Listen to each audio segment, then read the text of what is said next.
Good morning, comic book fans. Welcome back to Comics in 5 Minutes, that thing that I occasionally do now. I am your ever-loving host, Shorty, and today I'm going to review, this is the variant cover, by the way. The cover aided by the internal artist, who's an absolutely brilliant artist. First page just sets it up beautifully there, just a slice of Americana for you. But before we get into the art, we have to talk about the writer, W. Maxwell Prince, I believe is his name. And it's kind of hard to not talk about this one without talking about his previous work, Ice Cream Man. Ice Cream Man being one of the best bits of suburban horror I've ever read in my entire life. It keeps coming out month by month and keeps amazing me. There's been a couple of kind of slower, ropier issues where he's got this overarching plot that connects all the stories together. But I personally think those are unnecessary. You can just get on with it. This is not that at all.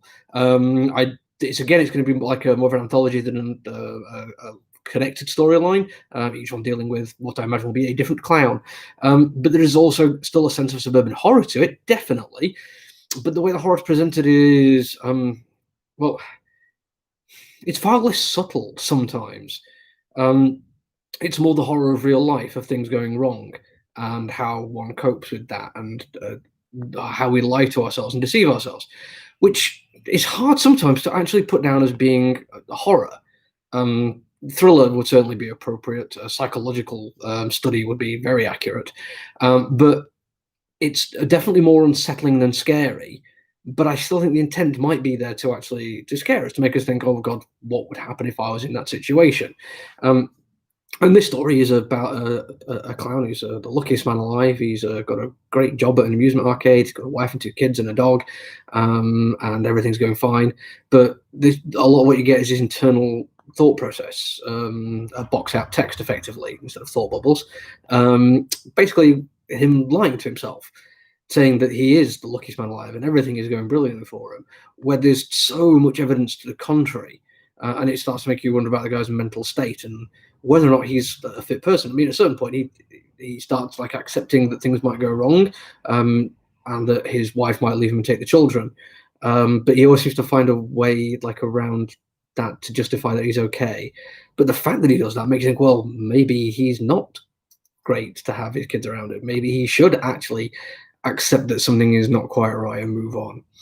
And that is probably my favorite bit about the comic book. It's the psychological study of it. It makes you think. It makes you question sometimes, what lies are you telling yourself to get you through the day? Because I think we all do it. I think maybe not every day, but I'm willing to bet there's times people have thought to themselves, oh no, everything's going to be okay. This is all right. Room burning, I'm fine. This is fine kind of thing going on. It's not an unusual thing at all. And it's certainly something which I think, for the most part, isn't harmful.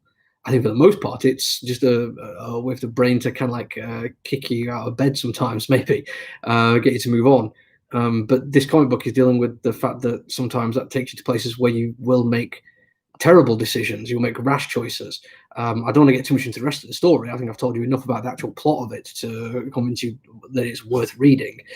But when he does start making decisions and things go the way you don't expect them, it then becomes a mix of things going actually well for him. He actually is really lucky, but the repercussions of that still have knock-on effects to the point that it does become almost horror-like at the end.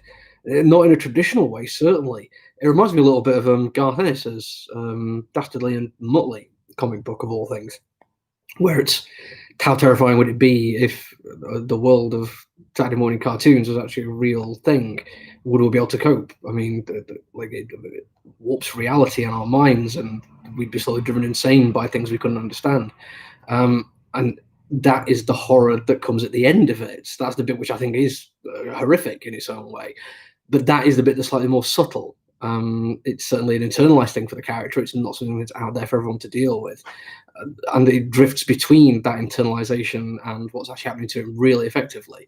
It's very well written. Prince is a very, very good writer. Nobody can deny that. But I think I prefer Ice Cream Man. I think I preferred something which had a little bit more of a cutting edge to it, something that was a little bit more vibrant, a little bit more grab hold of your heart and squeeze kind of horror. But I still really liked it.